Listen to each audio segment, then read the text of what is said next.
हरि कृपा तब जानिए जब दीन मनुज अवतार।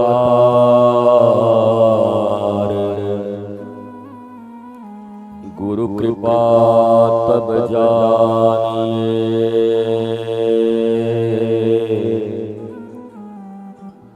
जब छुड़ा देवे मिथ्या संसार। श्री राधा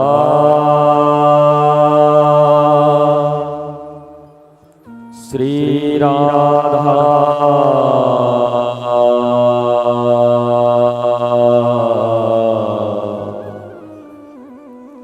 श्री राधा राधा राधा राधा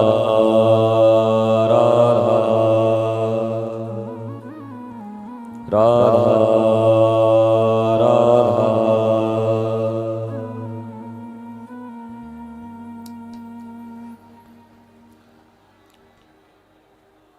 प्रयागराज महाकुंभ की ये पावन पवित्र भूमि मौनी अमावस्या का अत्यंत पवित्र व्रत पर्व। करोड़ों लोग आज इस संगम में उपस्थित हैं। दुर्भाग्यवश आज रात्रि में ही संगम के तट पर मानवीय चूक, श्रद्धालुगण, प्रशासन, वो सब तो जांच का विषय है, जांच होता रहेगा। लेकिन बड़ा दुर्भाग्य और दुखद है कि 30 के करीब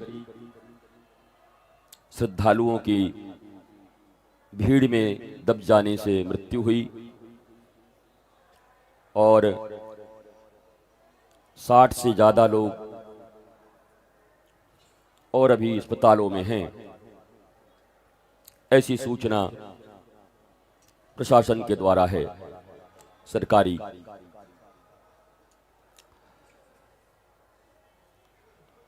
प्रयागराज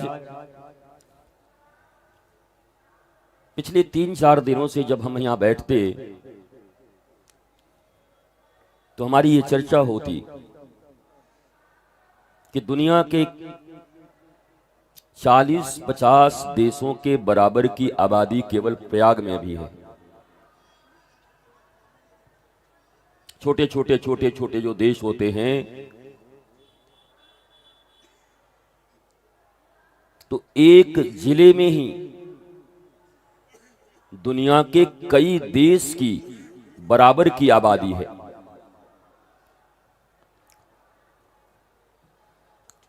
इंतजाम व्यवस्थाएं की गई, सजगता पूर्वक लोग यहां आए रहे। अभी भी करोड़ों लोग हैं संगम क्षेत्र में। लोग जिनके स्नान हो गए अब वो जा भी रहे हैं। परंतु ये दुखद घटना, दुर्भाग्यपूर्ण घटना प्रयागराज संगम मां गंगा, यमुना, सरस्वती, ईश्वर उन सब मृतक आत्माओं को अपने श्री चरण में स्थान दें। उनके परिवार परिजनों को धैर्य मिले, शक्ति मिले, साहस मिले। एक अपूरणीय क्षति मनुष्य के घर में जब अपने ही परिवार से कोई अचानक काल कलवित होता है तो उस कमी को भला कौन पूरा कर सकता है।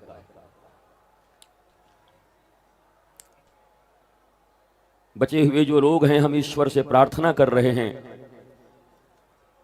सरकार, स्वयंसेवी संगठन, अस्पतालों में इलाज चल रहे हैं, वो शीघ्र स्वस्थ हों और अपने घर को वापस आएं और सारा देश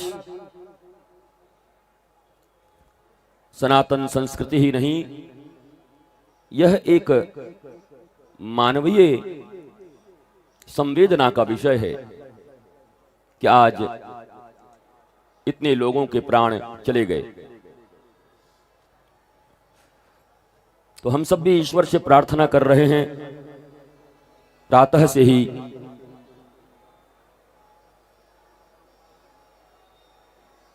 कि बचे हुए लोग शीघ्र स्वस्थ हों, उनके परिवार परिजनों को शक्ति मिले और जो यहां संगम क्षेत्र में अभी लोग उपस्थित हैं, भगवत कृपा उन पर बनी रहे। सावधानी पूर्वक प्रशासन का जैसा नियम निर्देश है, उन निर्देशों का संपूर्ण पालन करते हुए, स्नान करने का अगर निर्देश है तो निर्देश स्नान करते हुए। कल भी हमने कहा था कि शरीर माध्यम खलु धर्म साधनम, शरीर रहेगा तो इससे बहुत धर्म होंगे।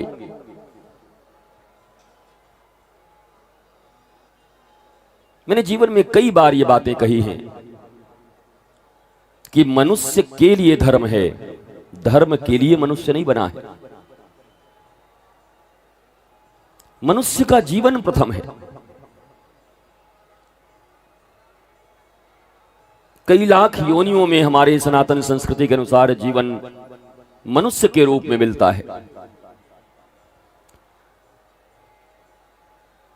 और सजगता, सावधानी, बुद्धिमता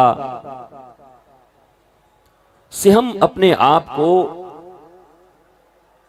उतने वर्ष तक, जितनी हमारी आयु है, एक साधारण मनुष्य की आयु 70-80 साल, 100 साल तक हम जीने का प्रयत्न करते हैं और अपनी मानवता को सिद्ध और सार्थक करते हैं।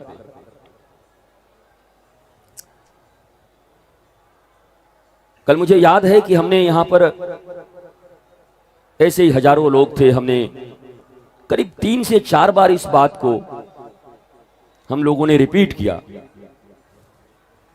कि हमें संगम तट नहीं जाना है। और अब वो बोलते हुए हृदय विदारक घटना हुई है, अच्छा नहीं लगता, लेकिन 2 से 3 बार कहा कि संगम तट का जिद कहीं हमें वैकुंठ तक न ले जाए, हमें काल कलवित न कर दे। और वही हुआ। जहां करोड़ों लोग हैं, इतने लोगों में उतनी पुलिस भी रहे तब भी सुरक्षा होगी कि नहीं, यह भी मनुष्य के विवेक पर ही निर्भर करता है। जांच होगी, दोषी लोगों को पकड़ा जाएगा, परिवारों को आर्थिक सहायता दिए जाएंगे, सरकार जो जो कर सकती है वो करेगी, परंतु जीवन तो नहीं लाया जा सकता।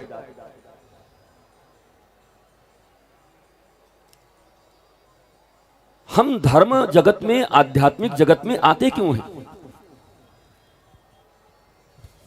विवेक प्राप्त करने के लिए।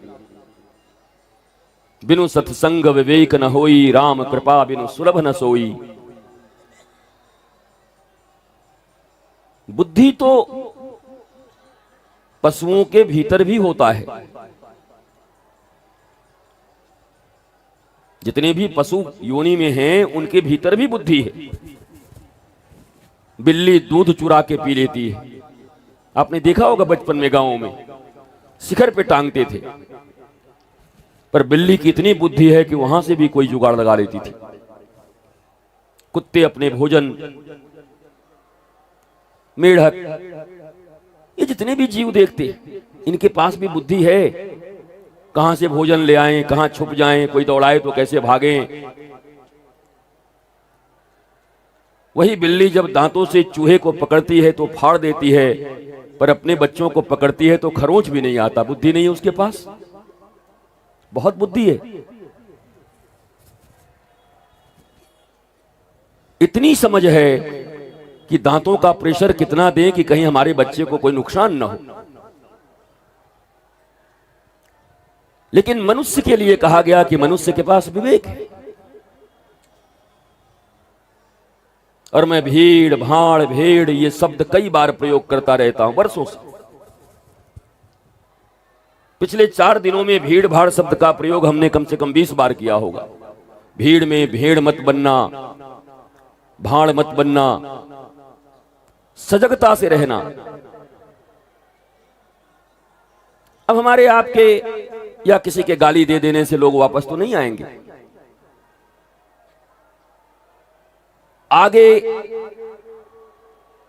ऐसी त्रुटियां न हो इसके लिए जो दोषी होंगे उनके ऊपर कार्रवाई करके वो नियम बनाए जा सकते हैं। पर आज मैं सत्संग के माध्यम से आपको प्रबोध देना चाहता हूं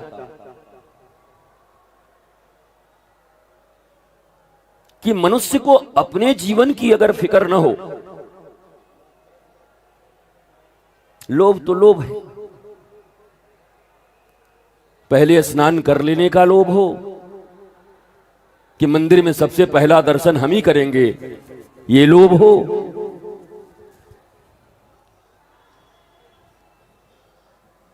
रात में लोग जाकर वहीं सो गए, बिछाया लोगों ने अपना अपना कि पहले उठेंगे और पहला स्नान हम ही लोग करेंगे। यद्यपि सारी मीडिया में आ रही है कि वहां के अधिकारी को यह पता भी चला, अधिकारी ने अनाउंस भी किया कि भगदड़ हो जाएगी, उठ जाइए, सोए मत रहिए, भगदड़ की संभावना है, उठ के स्नान करो, जल्दी निकलो। अब ये सब बातें तय होंगी कि अधिकारी ने अगर ये कहा तो फिर सीआरपीएफ को लेकर उठाया क्यों नहीं। अब ये चर्चाएं चलेंगी, खोज होगा, जांच समिति बैठेगी। लेकिन जरा सोचिए, जिनका जीवन है वही सजग नहीं है। मेला क्षेत्र का सबसे बड़ा अधिकारी घोषणा कर रहा है, उठ जाओ उठ जाओ, भगदड़ की पूरी संभावना हो गई। भगदड़ शब्द का प्रयोग किया, पूरी मीडिया पर चल रही, लेकिन लोग नहीं हटे। धर्म का लोभ, प्रथम स्नान का लोभ और जीवन से हाथ धोना पड़ा। क्षमा करेंगे, कठोर लगता होगा, ये यार कैसा आदमी है बताओ, कैसी घटना हो गई और दोष दे रहे हैं। नहीं, हम सारी दोष सरकार को दे देते हैं तो लोग वापस आ जाएंगे क्या? अब तो विवेचना करना हो।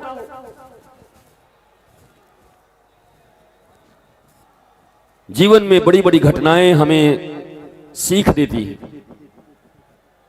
कि आने वाले समय में फिर किसी पुत्र को, पुत्री को अपनी मां न खोना पड़े।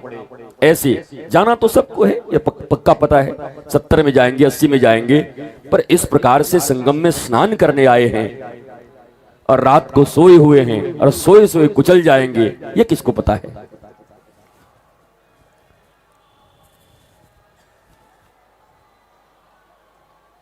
पर उसके बाद भी देखिए भगवत कृपा और लोगों की समझदारी, साधु संत अखाड़े इनकी समझदारी, श्रद्धालुओं की समझदारी कि अभी भी कई करोड़ लोग इस संगम क्षेत्र में हैं लेकिन धीरे धीरे सारी स्थितियां सामान्य करते हुए अब आवागमन धीरे धीरे प्रारंभ हो रहा है, सब ठीक ठाक। हर बात के लिए प्रशासन का निर्देश जरूरी है भी। हम आपको भी हाथ जोड़ के यही निवेदन करेंगे कि ले लुगरिया चल डुमरिया, उठाए माथा पर और निकल गए। बाएं जा रहे हैं, दाएं जा रहे हैं, कहां जा रहे हैं कुछ खबर ही नहीं है। हर जगह प्रशासन है और कोई घटना ना हो इसके लिए हमें उनसे निर्देश लेना चाहिए। हम इस रास्ते से जाना चाह रहे हैं, हमारा ट्रेन इतने बजे है, क्या हमारे निकलने की व्यवस्था है? और फिर जैसे जैसे उनका निर्देश हो पालन करते हुए हम सबको सुरक्षित, आनंदित, आह्लादित, हालांकि ये कसक और ये दुख जीवन भर रहेगा कि हमारे ही भाई बहन इन करोड़ों में से उतने लोग आज नहीं रहे। देखिए, जीवन के पग पग पर विवेक की बड़ी आवश्यकता है।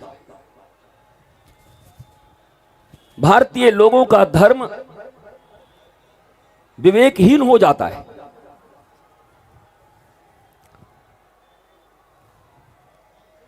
वहां चिंतन नहीं करते, विचार नहीं करते।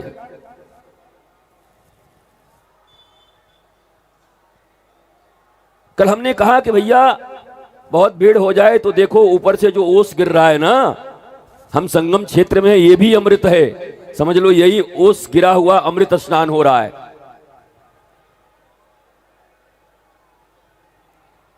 कोई साधु, कोई संत, कोई विवेकवान मनुष्य आपको यही प्रबोध देगा कि जीवन से महत्वपूर्ण कुछ भी नहीं है। जीवन रहेगा तो फिर कुंभ आएगा, फिर माघी मेला लगेगी, और ये गंगा यमुना सरस्वती का तट कहीं भागा नहीं जा रहा। ये ऐसे ही प्रवाहित अनंत काल से हो रही है और आगे भी होती रहेगी। ये ठीक है कि महाकुंभ का अमृत काल का एक महत्व है, पर अमृत काल का महत्व है तो क्या प्राण दे दोगे? अमृत पीते हैं अमर होने के लिए। अमृत पीने को ऐसी भी क्या हड़बड़ी है कि ऐसे तो कम से कम 10, 20, 25, 30 साल और जिएंगे ही, इतने घबराए हैं पीने के लिए कि अभी निकल जाएं।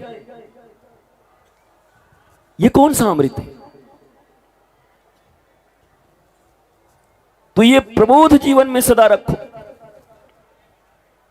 आज आपको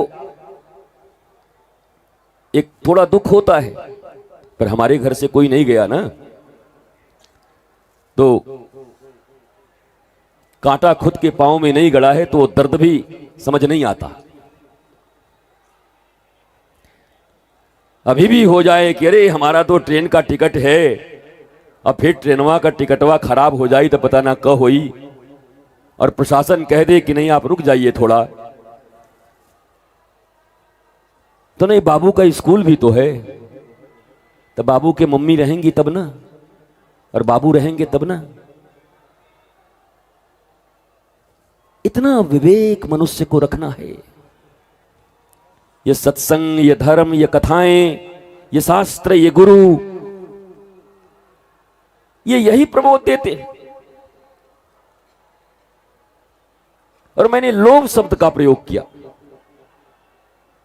पैसे का लोभ हो, कपड़े का लोभ हो, रूप का लोभ हो, पद का लोभ हो, या पहले स्नान का लोभ हो। लोभ तो लोभ ही है। पहले क्यों? क्यों पहले स्नान? ये लोभ क्यों? क्योंकि अभी भी कुंभ, महाकुंभ कितने दिन तक चलेगा? आप सब स्नान करके जाओगे, मिलोगे, लोग और आएंगे, टीवी के माध्यम से जानेंगे, लेकिन आप उन आने वालों को भी कहना कि हमने तो सत्संग भी सुना कि अपने विवेक और अबुद्धता के कारण भी कभी कभी जहां अमृत लाने जा रहे हैं वहां प्राणों की भी बाजी लग जाती है। और प्राणों की बाजी अगर देश की रक्षा में लगे सेना की तरह तो अलग बात है। धर्म की रक्षा में, धर्म के रक्षार्थ अगर ये जीवन लगे तो हंसते हंसते लगाएं। इतने रणबांकुरे तो होने चाहिए। लेकिन दब के, कुचल के, थोड़े से लोभ के कारण भारतीयों की आदत है, चलती ट्रेन में रुमाल फेंक के सीट अपना हो गया। बस में मफलर उठा के रख दिए तो बस का सीट खरीद लिए। ये सीट रिजर्व करते चल रहे हैं। और कल भी वही हुआ। आप ये नहीं कह सकते कि हां संगम क्षेत्र में सोने का जगह नहीं था इसलिए हमको घाट पर मजबूरी में सोना पड़ा, ये नहीं कह सकते आप। आप रात्रि को पहुंच ही इसलिए गए और पहुंचने के बाद कपड़े भी आपने इसलिए बिछाए कि हम तो यहीं हैं, शर्मा जी भी आएंगे तो उनको भी साथ रख लेंगे। ये आदत नहीं गई और हो गया स्नान संगम का। पूरा देश आज दुखी है। यद्यपि सनातन संस्कृति, धर्म और ये जीवन का प्रवाह ऐसा है कि रामचरितमानस का वो सुंदर चौपाई मुझे याद आता है। सुनहु भरत भावी प्रबल, बिलख कहूं मुनिनाथ, लाभ हानि जीवन मरण, यश अपयश सब विधि हाथ। यह विधाता के हाथ में है। लेकिन मेरा एक बात और कहना है, हम ट्रेन की पटरी पे खड़े होकर के सामने से ट्रेन आए और हम कहे कि लाभ हानि जीवन मरण सब विधि हाथ, तो बस विधि में अब ट्रेन का चक्का ही तुम्हारे गर्दन के ऊपर चढ़ना लिखा हुआ है। अब तुम कटोगे। ये कोई बात हुई? तुम्हारी पूर्ण सावधानी के बाद, तुम्हारे विवेक के बाद, तुम्हारे निर्लोभता के बाद, ज्ञान के बाद भी अगर प्राणों को इतने दिनों में जाना है तब हम ये मानते हैं कि ये विधाता का लिखा हुआ है। हमने तो पूरी सावधानी बरती। लेकिन असावधानी के कारण अगर प्राण चला जाए तो जाने वाला तो चला गया, परिवार बिलख रहा है। भारत देश भी आज और सारी दुनिया जहां भी लोग हैं आज एक शोक का वातावरण हो गया। कितना हर्ष, कितना उल्लास। दुनिया का सबसे बड़ा महाकुंभ, सबसे बड़ा आध्यात्मिक मेला, सनातन संस्कृति का गौरव, सारी दुनिया में सनातन संस्कृति का डंका बज रहा है। कितने करोड़ लोग एक जगह पर हैं और व्यवस्थाएं सुचारू रूप से चल रही है। जीवन में विवेकवान बनिए। ये घटनाएं कभी भी, कहीं भी, किसी जगह, कोई जरूरी नहीं कि महाकुंभ में, अगर विवेक सम्मत न रहे तो अकेले भी जा रहे हैं और ऊपर देखते जा रहे हैं और पत्थर में ठोकर लग गया, नीचे देख के नहीं चल रहे, तब भी मर जाओगे, गिर जाओगे। तो निरंतर ध्यान की प्रक्रिया का, हमारा धर्म कहता है ध्यान करो। और लोग हमसे, कई लोग पूछते हैं आके, ये गुरुजी ध्यान कैसे करें? मोमबत्ती पर करें, चक्र पर करें, किस चीज पर करें? ध्यान शब्द का अर्थ ही होता है बी अटेंटिव। गांव में कहते हैं ना, परिवार में, क्या बात है चाचा जी आजकल मेरे ऊपर ध्यान नहीं है? कहते हैं कि आजकल मेरी तरफ आप नहीं देख रहे, हम खड़े हैं, अच्छा सारा रसगुल्ला खुद खाए जा रहे हैं, मेरी ओर ध्यान नहीं है। तो ध्यान का इतना ही अर्थ है कि परमात्मा ने ये जीवन दिया है तुम्हें, हरि कृपा तब जानिए जब दीन मनुज अवतार, भगवान की सबसे बड़ी कृपा क्या है? हमें मनुष्य का अवतार दिया।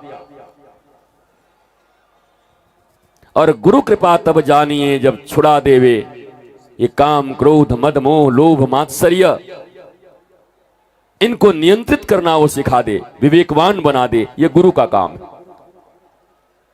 ईश्वर की सबसे बड़ी कृपा हमें मनुष्य बनाया, और गुरु की कृपा कि मनुष्य के रूप में हम पशु न रह जाएं, बल्कि मनुष्यता और देवत्व हमारे भीतर आ जाए।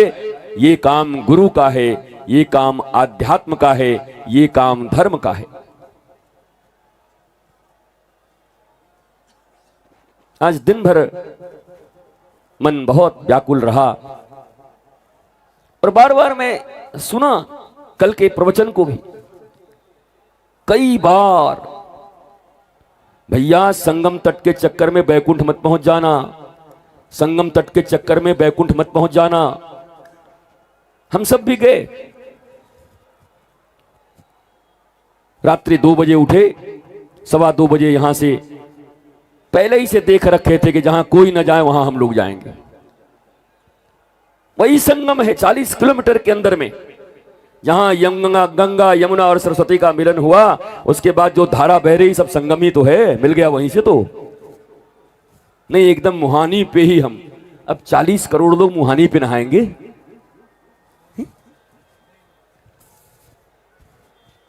अब ये कैसा लोभ है बताओ? धार्मिक व्यक्ति का इतना लोभ भी ठीक है क्या, जहां प्राणों को ही गंवा दे? आपको लग रहा होगा ये तो सरकार को कुछ बोल ही नहीं रहे, पुलिस को कुछ बोल ही नहीं रहे, प्रशासन को कुछ बोल ही नहीं रहे, मरे तुम कि मरी सरकार? मरे तुम कि मरा प्रशासन? बोलो, तुम मरे तो खुद को बचाने का जिम्मेवारी भी किसका होना चाहिए? स्वयं का।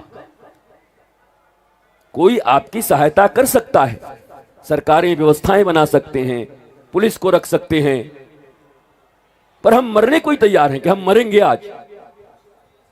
कौन रोकेगा बताओ? कड़वा लगता होगा आपको।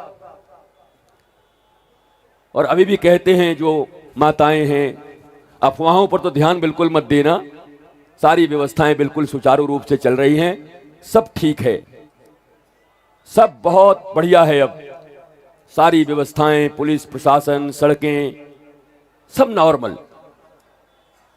कोई पैनिक करे, कहीं कोई अगर अफवाह भी उड़ाए तो बिल्कुल ध्यान मत देना। जब तक संबंधित प्रशासन या पदाधिकारी कुछ न कहे, भीड़ की बात मत सुनना। फिर वही भीड़ और भाड़, भीड़ और भाड़ पता नहीं क्या कर दे, नहीं सुनना इनकी बात। तो चेतना पूर्वक आप सब जो स्नान कर चुके हैं, जैसा आपका कार्यक्रम है, प्रशासन की सहमति से आगे के कार्यक्रम को बढ़ाते रहिए। जिनके स्नान नहीं हुए हैं, आए हैं, करने की इच्छा है, तब भी प्रशासन के अनुसार रुकने को कहें तो रुक करके कर लें, और कहें कि धीरे धीरे चलें तो धीरे धीरे निकलें। होगा फिर देखा जाएगा। हालांकि वो सबको स्नान का मौका दे रहे हैं, कहीं कोई रोक नहीं लगाई गई है, अभी भी निरंतर लोग स्नान कर ही रहे हैं।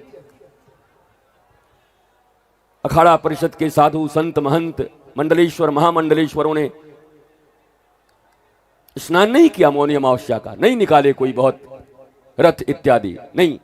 पहले 8 बजे होगा, 9 बजे होगा। अब मानवता से बड़ा चीज और क्या है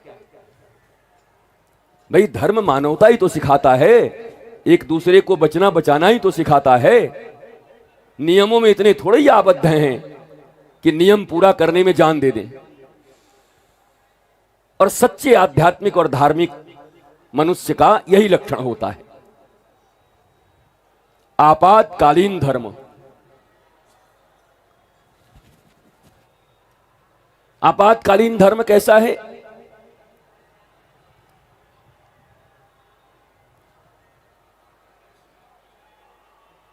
जब किसी को सांप डस लेता है तो एंटी वेनम जो बनता है वो सांप के विष से ही बनता है। तो विष को विष काट देता है। कांटे घुस जाते हैं तो पहले कांटे से ही निकालते थे गांवों में। कांटा अगर चला गया तो फिर एक कांटा तोड़ा और उसी कांटे से कांटे को निकाला और फिर दोनों कांटे को फेंक दिया। तो ऐसे ही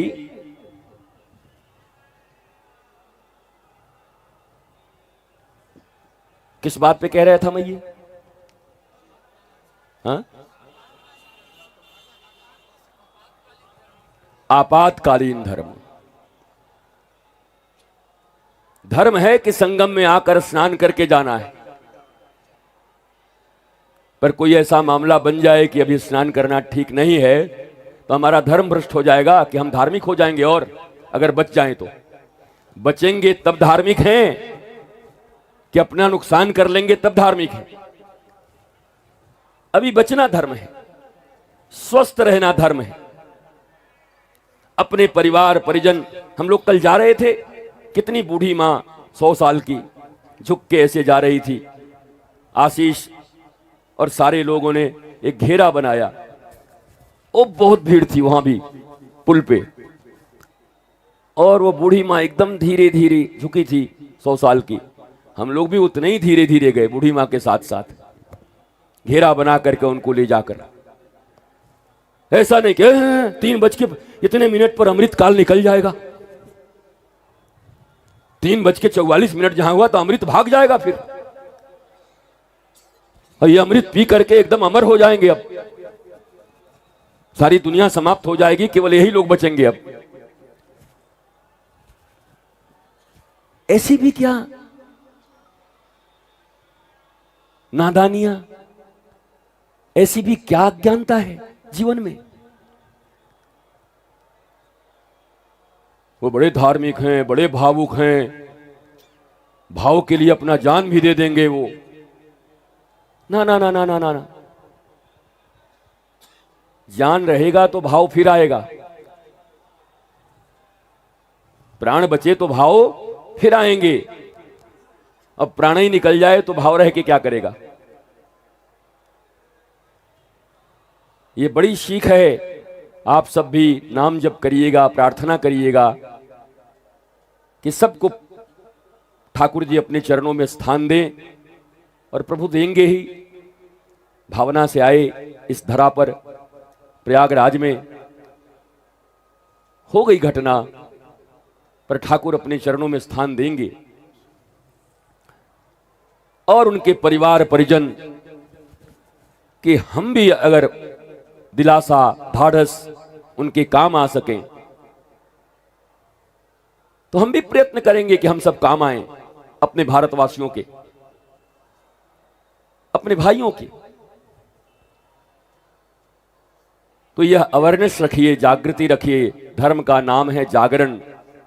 उठ जाग मुसाफिर भोर भई, वो पुलिस का ऑफिसर भी कल वही कह रहा था, लाउड स्पीकर में वो वही कह रहा था, उठ जाओ उठ जाओ, आप सब आए हो धर्म करने, बहुत भीड़ है, स्नान का समय हो गया, सोने आए हो, उठो स्नान करो। काश के उठ जाते, समझ लेते कि उसी के रूप में भाई प्रयाग क्षेत्र में भगवान कैसे सीधा खड़ा होंगे, क्या बंसी लेकर के आएंगे, धनुष बाण लेके आके आएंगे आपके पास। अगर कणकण में भगवान है, ठाकुर रामकृष्ण परमहंस की एक बड़ी अद्भुत घटना, उन्होंने एक व्यक्ति को कहा कि सबके भीतर भगवान है। दूसरे दिन वो आदमी आया, उनका शिष्य कमर टूटा हुआ था, गाली देने लगा, ये तो बड़ा घटिया गुरु है, तेरे कारण मेरा कमर टूट गया। बोला क्या हुआ? बोला हम रास्ते से आ रहे थे, हाथी दौड़ता हुआ आ रहा था, हमारे मन में भावना आया कि क्या हाथी में भगवान नहीं है, तो हम बीच सड़क पर खड़े रह गए, सूंड से उठा के पटक दिया, कमर टूट गया हमारा। तो ठाकुर ने पूछा कि हाथी के साथ, हाथी तो आ ही रहा था, कुछ और हल्ला हो रहा था? बोला हाँ हाँ, हाथी के ऊपर महावत बैठा हुआ था, बोल रहा था भागो भागो, हाथी पागल हो गया है। तो ठाकुर ने 2 झापड़ मारा उसको, कमर टूटे पर भी। कि हाथी में तुझे भगवान दिखाई दे गया, पर हाथी पर बैठा हुआ आदमी कह रहा था कि हट जाओ, उसमें भगवान नहीं दिखाई पड़ा तुम्हें। तो कल आपको उन पुलिस वाले में भगवान नहीं दिखाई पड़ा। अगर जागृत होते, मैं एक नया एंगल कह रहा हूं, और यह चिंतन का विषय है आध्यात्मिक लोगों का। यह भावना हमारी होती कि भगवत आवाज ही है, उठ जाओ, और उठकर फटाफट निकल गए होते, आगे बढ़ गए होते, तो भगवत कृपा से अब अनुमान ही तो कर सकते हैं यह दुर्घटना न घटती, और आज इतना बड़ा शोक हमें ना होता, दुख ना होता, तकलीफें ना होती, लोग न मरते। इसलिए सत्संग धर्म का अर्थ ही है जागृत होना, हर समय जागृत रहना।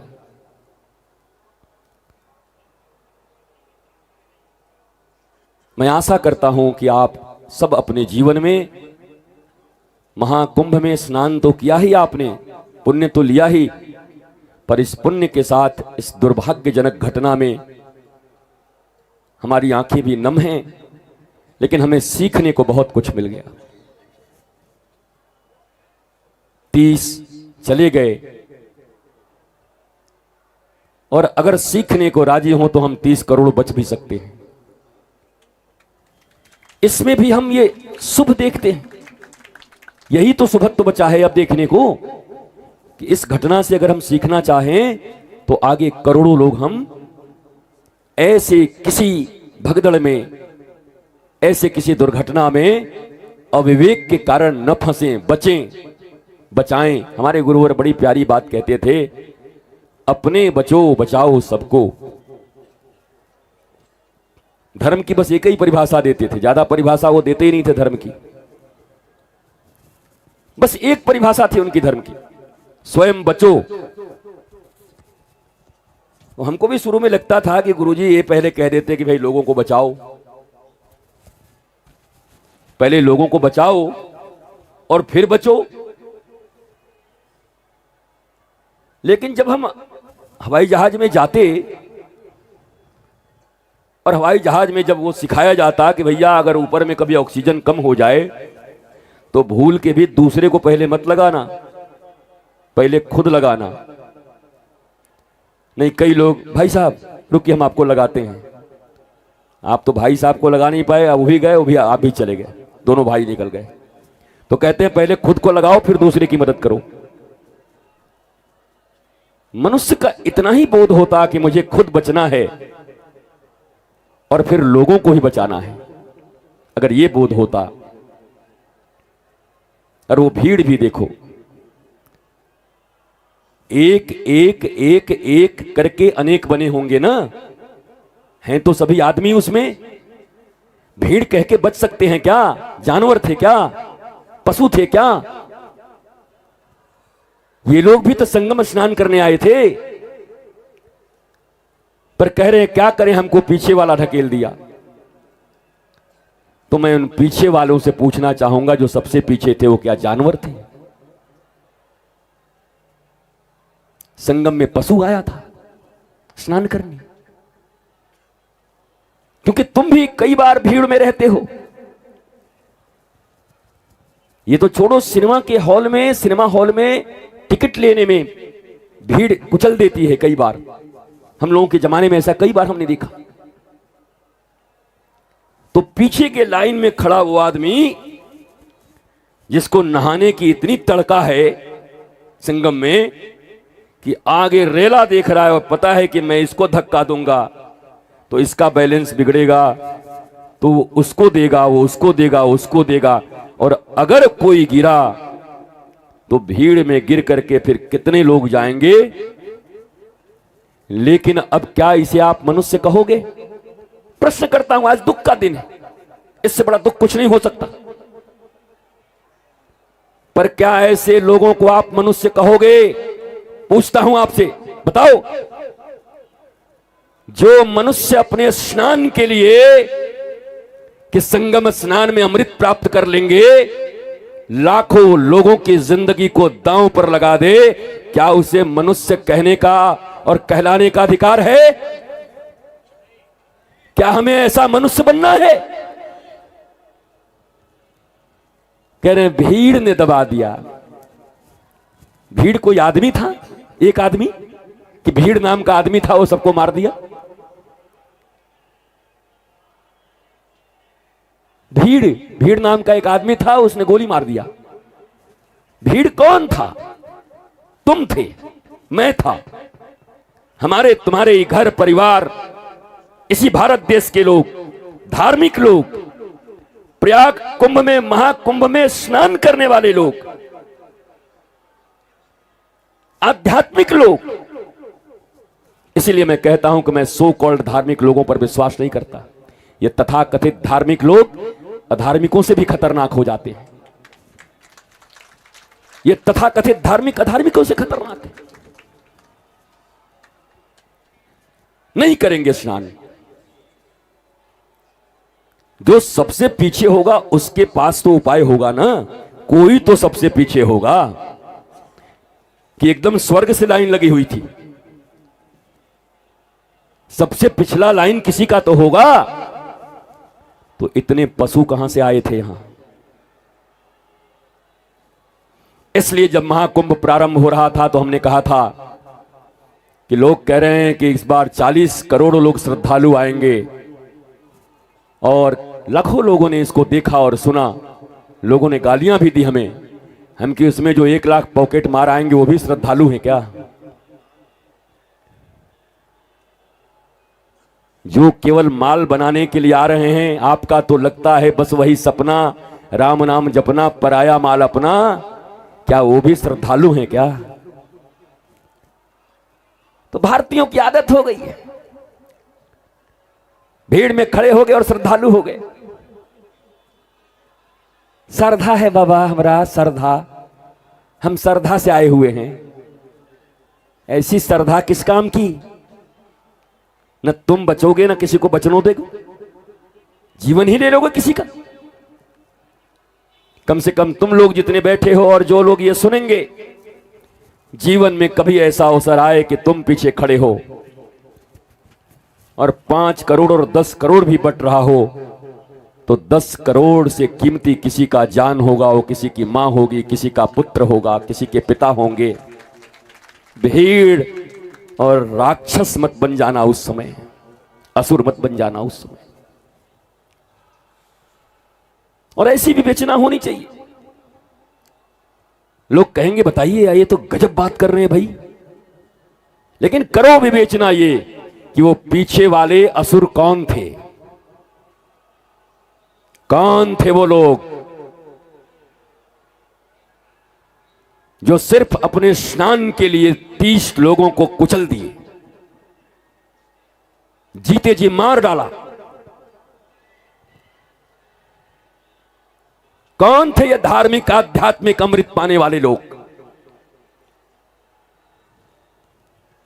किस दृष्टि से ऐसे लोगों को धार्मिक आध्यात्मिक सनातनी हिंदू भारतीय मानव किस दृष्टि से कहेंगे? और आज अगर ये कड़वा घूंट आपने नहीं पिया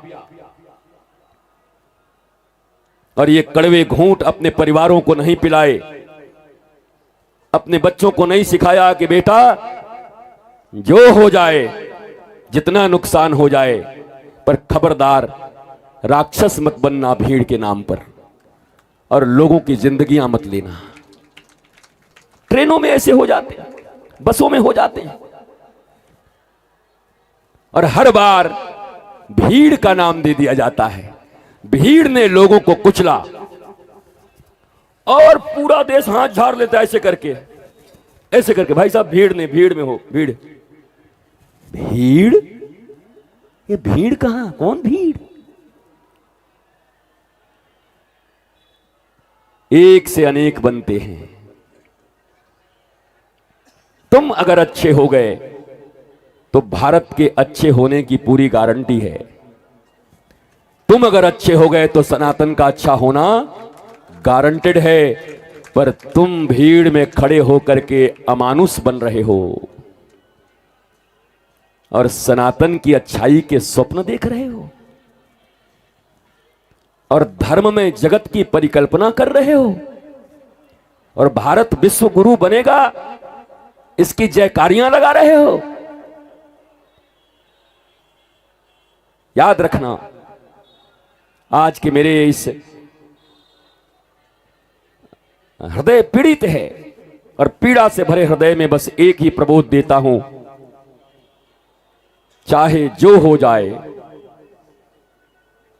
लेकिन मैं अपने जीवन में स्वयं ऐसा पीछे वाला भीड़, राक्षस भीड़ कभी नहीं बनूंगा और अपने बच्चों और अपने परिवार को कभी नहीं बनने दूंगा। उनको भी सिखाऊंगा कि मत बनना।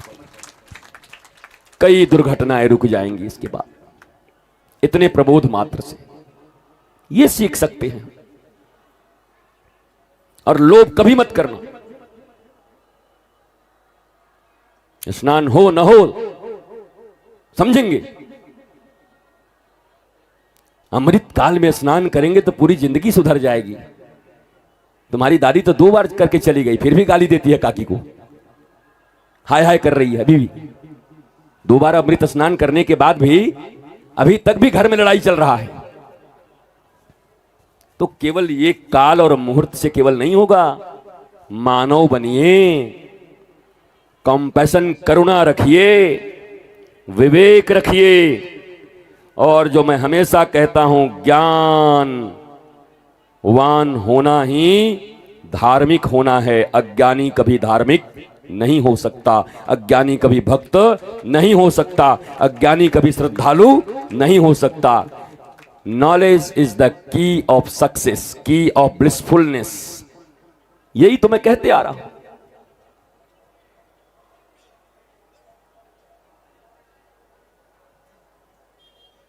काश कि मैं भी अमानव हूं तो मैं भी ये घोषणा कर दूं कि हमने तो कल ही घोषणा कर दिया था जी, भविष्यवाणी कर दी थी कि संगम तट पर बैकुंठ तट न पहुंच जाओ कहीं। नहीं नहीं नहीं, आशंकाएं अर्थात चेतावनी, अर्थात सजगता, अर्थात जागृति। जैसे एक मां अपने छोटे बच्चे को सिखाती है, जब गाड़ी आएगी सड़क में मत जाना, कभी मत जाना बेटा, नहीं दौड़ते, बहुत बुरी बात। कान भी पकड़ के 2-4 झापड़ भी लगाते, कैसे चला गया था रे। उसके मारने में भी उसका जागरण है। तो आज मेरी भी इस कड़वी वाणी में तुम सब मेरे बच्चे की तरह हो। मैं भी अपने बच्चों को जागरण दे रहा हूं कि तुम ऐसा मत करना और न ऐसे भीड़ का कभी हिस्सा बनना।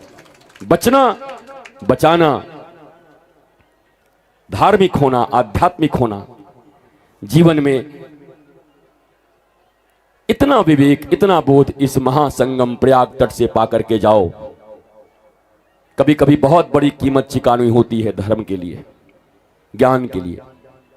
ये बहुत बड़ा कीमत चुका दिया उनके परिवारों ने, और वो हमारे थे तो हमने भी कीमत चुका दी।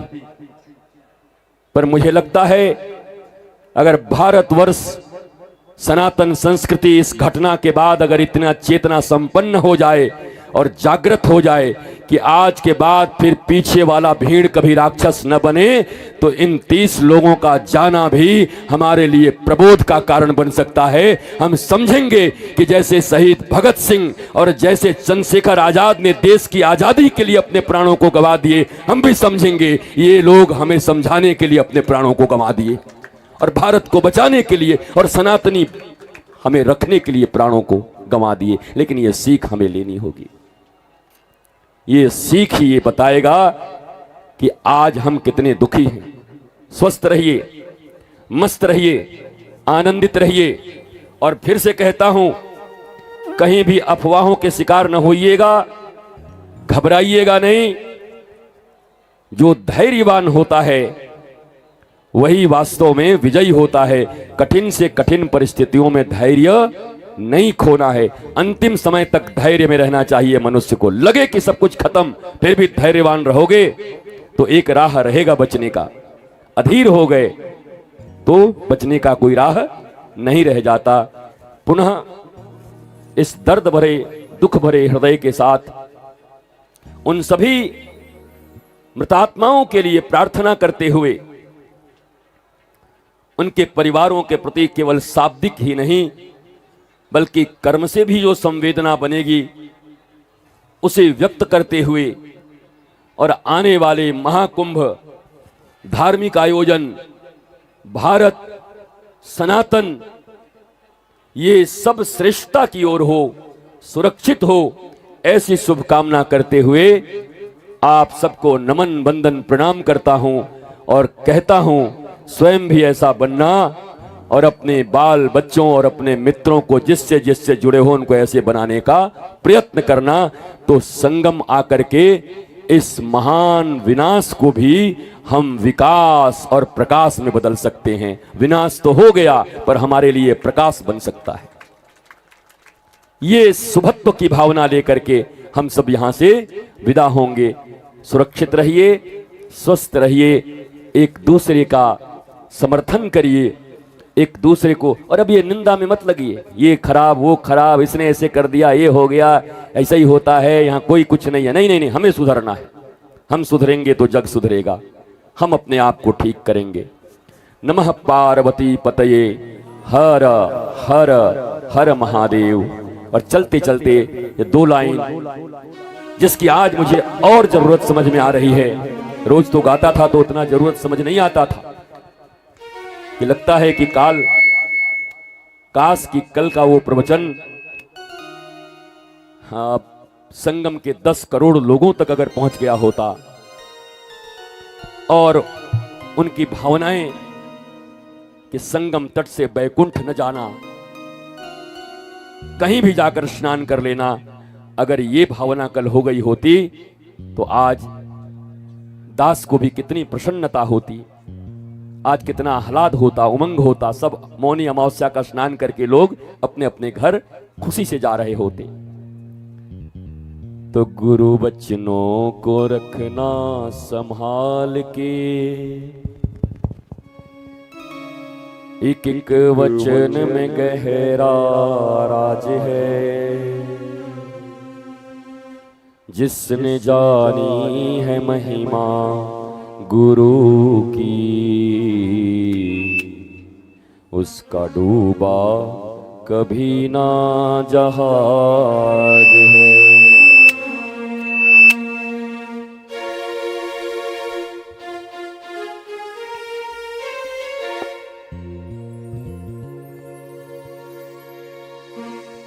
बीज पड़े और अंकुर न फूटे, ऐसा कभी नहीं हो सकता।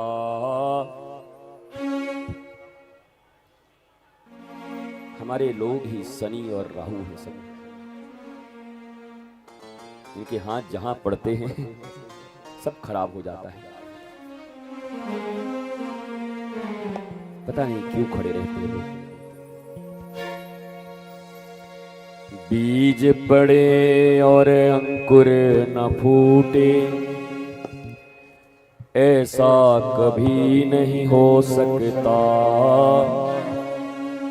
कर्म करे और फल ना भोगे, ऐसा कभी नहीं हो सकता।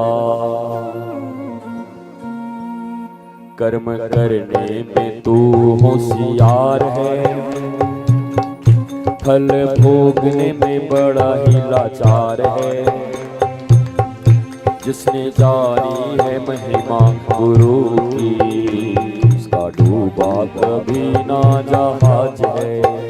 गुरु बचनों को रखना संभाल के,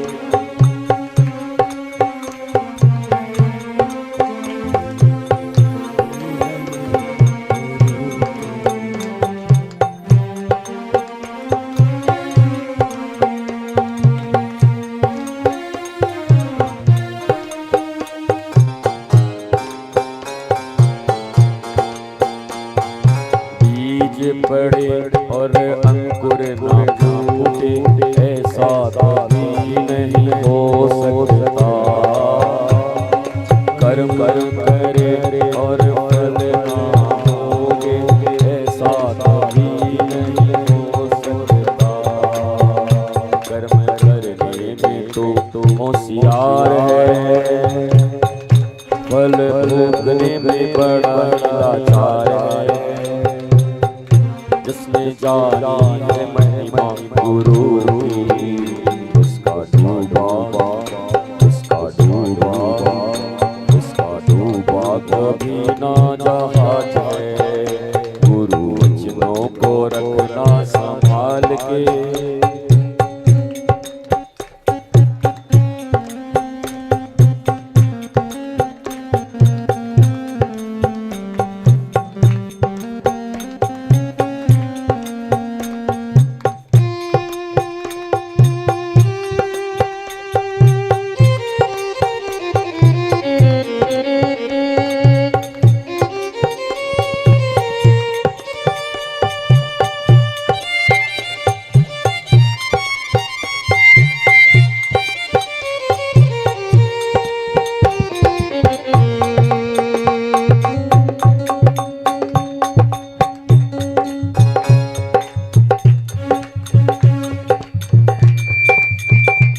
जले और अंधेरा मिटे ना, ऐसा कभी नहीं हो सकता। ज्ञान सुने और विवेक न जागे, ऐसा कभी नहीं हो सकता। जिसकी रोशनी से रोशन जहान है, मेरे गुरुवर भी कितने महान हैं। जिसने जानी है महिमा गुरु की, उसका डूबा कभी ना जहाज है। गुरु वचनों को रखना संभाल के, एक एक वचन में गहरा राज है। महिमा गुरु की, उसका डूबा कभी ना जहाज